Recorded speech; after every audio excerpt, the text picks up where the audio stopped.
Hello everyone and welcome to Online Help Guide. Today in this video, I'm going to show you how to download OVO app. So without any further ado, let's dive right into it. Open up your Play Store.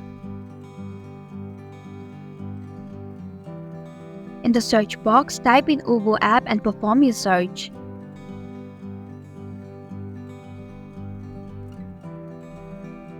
Tap on the OVO application. Then tap on the install button to begin the downloading process. It will take a while to download the app.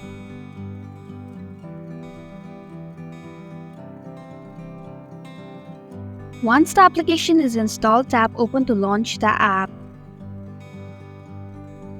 And that's it. Thank you for watching the Online Help Guide. I hope this video was helpful. If it was, please hit the like button and comment if you have any questions or feedback.